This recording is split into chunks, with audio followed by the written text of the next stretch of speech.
कितना भ्रष्टाचार हुआ, कितना आप लोगों के साथ न्याय नहीं हो पाया, आपके कितने वीसीआर भरी गई, आपके कितने बिजली के बिल बढ़े। आपको वादा किया था कि हम पूरा कर्जा माफ कर देंगे, नहीं हुआ। आपसे वादा किया था कि हम बेरोजगारी भत्ता देंगे, नहीं मिला। आपसे वादा किया था हम रोजगार देंगे, नहीं मिला। एक चीज नहीं, अनेकों चीज ऐसी जो राजस्थान की वर्तमान सरकार ने एक श्वेत पत्र जारी करके जनता से धोखा किया था। उस धोखे में आपके सामने उस सरकार ने आपके साथ कितना बड़ा धोखा किया, आपको आगाह होना चाहिए, आपको जागना चाहिए और आगे आकर आपको इन बातों का सामना करके आपके पास एक विकल्प मात्र बचता है कि भारतीय जनता पार्टी ने जो कि 5 साल लगातार किसान का, जवान का, महिला का, बच्चों का, सबका इतना ख्याल रखा, जितना वादा हमने आपसे किया वो सारा का सारा पूरा किया।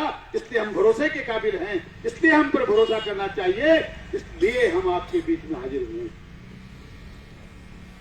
न तो टिकट तय करने का किसी के पास अधिकार है, न किसी टिकट मांगने वाले के पास ऐसी कोई समय पड़ा है कि साहब टिकट कोई ये दे देगा। जनता क्या चाहती है इस बात के लिए बहुत से रास्ते अलग अलग हैं। ये रास्ता वाया चोफुला नीमका थाना जाएगा, वहां का रास्ता रुंगनाथ का पोषण होते उदयपुरवाड़ी होते जयपुर जाएगा। आप उस रास्ते से चल के चोफुला पहुंच तो जाओगे, नहीं दिन आधा लगेगा। आज ये रास्ता ठीक नहीं है, कोई नहीं पूछ रहा किसको टिकट देनी है, ना कोई चर्चा करने आए। आपकी शिकायतें हैं, ये बात जरूर है कि भारतीय जनता पार्टी के जितने जिम्मेदार लोग हम हैं, हमें अब थोड़ा सा भरोसा जिन बातों पर करना चाहिए वो रहनी चाहिए। कोई पेटियां खोलता भी है प्रेम सिंह, तोड़ता भी है तो उसकी फोटोदारी नहीं होनी चाहिए। ये बात जरूर मैं इस बात के लिए आपसे कहूंगा कि आप जिम्मेदार लोग हो। हम जनता को समझाने आए हैं तो हमें भी पता होना चाहिए, जब इसकी पेटी में से पत्थर निकालने से कुछ होता ही नहीं तो फिर ये काम करने से मतलब क्या है। मैं तो अच्छी तरह जानता हूं ये समस्याएं जितनी पहुंचेगी वहां उन पर भारतीय जनता पार्टी अमल करेगी, इसमें कोई दो राय नहीं है। पर इसमें डालने से किसी को टिकट मिल जाएगी ये मैं मानने को तैयार नहीं। ऐसी पेटियां, ऐसे शिकायत पत्र गुजरात में भी तो लोगों ने लिखे होंगे। वहां का मुखिया होता है, मुख्यमंत्री होता हो तो अपने क्षेत्र में अपनी जनता से कुछ ना कुछ लिखवा ही सकता है, फिर भी वहां लोगों ने नहीं माना। ये चर्चाएं नहीं है, ये विद्रोह करने का, ये हल्ला गुल्ला करने का समय नहीं है। हम क्यों आए हैं, क्या बात लेकर आए हैं, क्या चर्चा लेकर आए हैं, क्या क्या हुआ है, कितनी चीजों का आपको पता है, कितनों का आपको नहीं पता, उन चीजों को आपके बीच में रखने के लिए आपको बताना है। इन सब बातों के लिए हमारे पार्टी के प्रभारी हैं प्रेम सिंह जी बनवासा, जो जयपुर से आए हैं, आपके बीच में विराजमान हैं। हमारे जिलाध्यक्ष जी आपके बीच में विराजमान हैं। समस्त लोग जितने आपके बीच में बैठे हैं सबको आप जानते हैं। एक भी चेहरा आपसे अनजान नहीं है और बाकी का रहा परिचय सारा जयसिंह जी ने आपसे करवा दिया आपके सामने। मैं तो आपसे इतना ही कहना चाहता हूं कि चाहते हो कि दोबारा कभी कन्हैयालाल दर्जी की तरह किसी की हत्या नहीं हो, किसी का सिर ना काटा जाए। चाहते हो कि दोबारा किसी हत्या नहीं हो जाए। चाहते हो कि नदी में से अवैध खनन बदली करके 500, 700, 1000 रुपए का गुंडा टैक्स लिया जाए।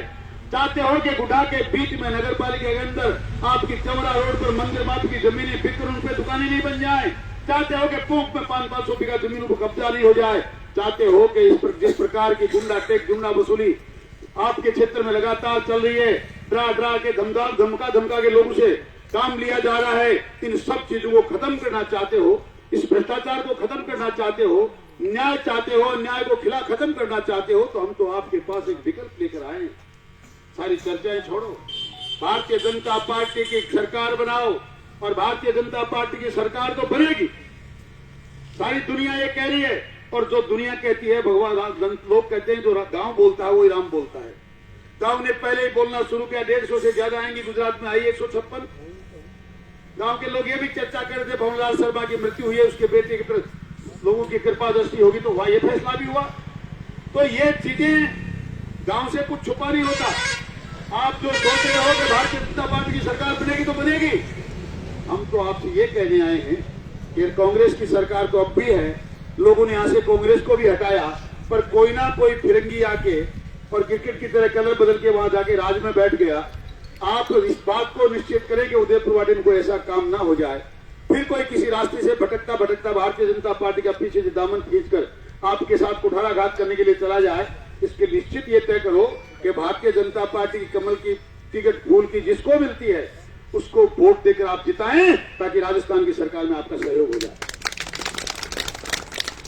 ये चीजें हमें तय नहीं करनी है, ये चीजें तय करने वाला कोई और है। और ये चीजें तय करने के बाद आपको क्या करना है, क्या नहीं करना, आपको क्या पसंद है, क्या नहीं पसंद है, बात की बात है। आज हर एक व्यक्ति की पसंद ये है कि भारतीय जनता पार्टी के कमल के फूल जिसके हाथ में आता है उसको जिताना चाहिए। आप लोगों को संबोधित करने के लिए इतने लोग आए हैं, आप बड़े समझदार और बुजुर्ग और नौजवान हैं, आपको इन बातों से कोई मतलब नहीं होता और इन बातों को करने से आदमी का मनोबल घटता है, हमारी भी उम्मीदें कमजोर होती हैं, हमारा भी उत्साह कमजोर होता है।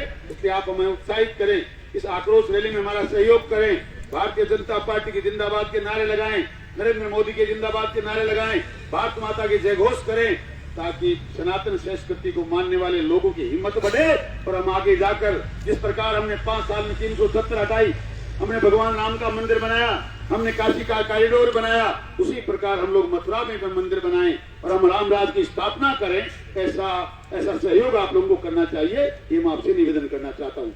आप लोग यहाँ आए, आपने हमारी बात को सुना, इसके लिए आपका बहुत बहुत धन्यवाद। जय हिंद, जय भारत। बोल भारत माता की, भारत माता की, भारत माता की, वंदे वंदे, नरेंद्र मोदी, नरेंद्र मोदी, बीजेपी, बीजेपी, ऐसे बोलो।